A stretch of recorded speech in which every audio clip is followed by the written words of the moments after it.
Shifting back to the pandemic at hand, as that has been the driving force of this recovery for quite some time. Interesting to see the case count here across the globe continue to tick higher. When we track that, some worrying numbers here just to show you in terms of where we go from here. And that has a lot of medical experts concerned that we could see lockdown measures here in the US come back. We're already seeing that play out in Israel, but overall, more than 30 million cases of the coronavirus have been reported worldwide as of yesterday.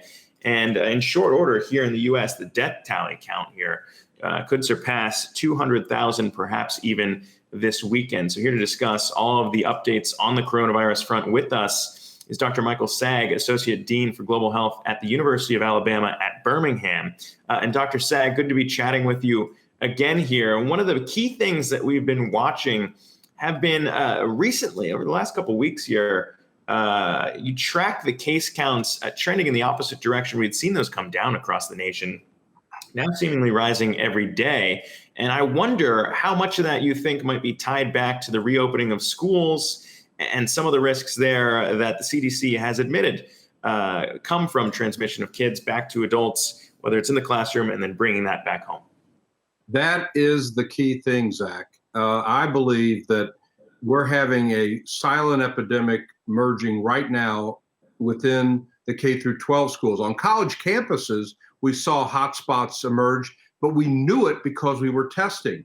And at the University of Alabama and at Auburn, in my neck of the woods, they had big spikes towards the end of August, but they're getting under control because they know who's infected, they can quarantine, and the students have paid attention now. But in K through 12, we're not doing that. And it's exactly as you just said. The students could be transmitting. In fact, I would almost bet that it's transmitting. And what I think is going to happen over the next 4 weeks is we're going to see the numbers increase. And the thing to watch is the percent positives. So right now in Alabama, we're at about 16 to 17% positive tests. New York, for example, is less than 1%. So now extrapolate. We're going to see that happen. It's going to be, I'm afraid, our October surprise. That what we're going to have is an explosive number of adults showing up because they picked it up from the kids who have been back in school. And I'm very worried about that right now.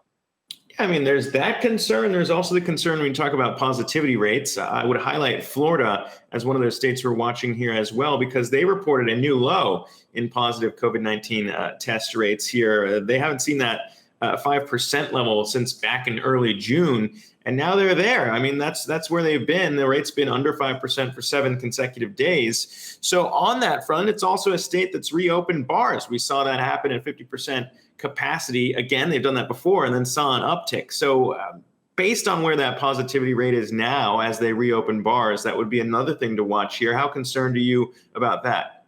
Well, I'm concerned very much about bars reopening because there's no way to make a bar safe. You're by definition have your mask down. By definition, you're drinking and talking. It's a social environment, and people are typically packed together. I think what Florida, for example, and New York had in common is they experienced a crisis. New York back in April, Florida back in July and August, and that got everyone's attention. The difference, New York's had the discipline to stay reasonable and stay in control, and Florida's relaxing. So what we might want to watch is that percent positivity. And if this is going forward, I'm not a meteorologist for COVID, but it feels that way sometimes. And I think the number is going to start coming back up in October.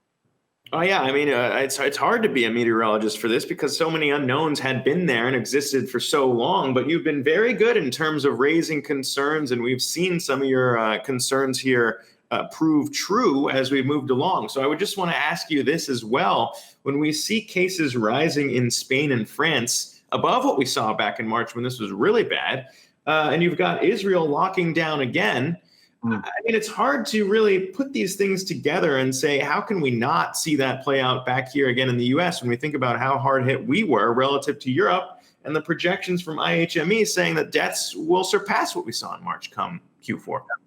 All that's true. And Israel's a fascinating story because they did it right at the beginning. They got it under control. They had this incredible technology where they tracked people who were infected, and they were so proud they were exporting some of their technology to other countries to keep it under control. And now they have the highest case rate in the world right now because they relaxed. We can't relax. This virus is here. It's like a ghost. It's kind of hanging out. It's in the area. We can't see it until we start seeing the cases come up. So what do we need to do? It's a simple mantra that we heard before. Mask, keeping distance from other people, avoiding large crowds like a bar, and making sure that we're washing our hands. And now the flu shot, we can get into that a little bit, but the take home point is that we know what to do. I agree with Director Redfield of the CDC. A couple of days ago, he testified that if we wore masks regularly, 95, 98% of us, that's really as effective as a vaccine is in terms of preventing transmission. We're just not doing that. Add a vaccine to the equation, we can get this under control for sure. But we have the tools in our hand right now. Why are we not using them? Yeah, I mean, we've been asking that for a few months now as we've dealt with all this. But Dr. Saag, before we let you go, I mean, this is kind of one of those things that we've been trying to figure out, because even if you do have people wearing masks, a good example might be pointing to the return of the NFL season. We saw this play out at Arrowhead Stadium. We had the mayor of Kansas City on talking about fans coming in. It would be safe. You'd wear masks. Now we see reports there of at least one case and contact tracing to try and get it under control and figure out who that fan may have come into contact with. But just to your point, I mean, you take the mask down to eat and drink when you're in the stadium, and there are these risks. So when you think about all of that coming back together and you say we have to wait until a vaccine if people don't want to wear masks, that wait looks long. I mean, you listen to the CDC, it says Q3, Q4 next year, Q2, Q3. I mean, it seems like we're going to be stuck in this for a while. We are, and to be honest, I don't want to go into politics, but I will raise the question. I personally do not understand why the president is not just doubling down, but tripling down on the mask wearing. It doesn't add up, because back in February, we now have tapes from Bob Woodward that say he knew it was spread by the air. Okay, and let's say we didn't do the right thing up front, but now we're in September. We know what works. We know what's there. Why are we seeing a tripling down on this? And it splits the country, and it makes all of our jobs harder to do what we need to do. If we could just all pull together, wear a mask, it's sort of a patriotic duty to protect ourselves, our family, our community. Let's just do that, and maybe we'll get this under some degree of control.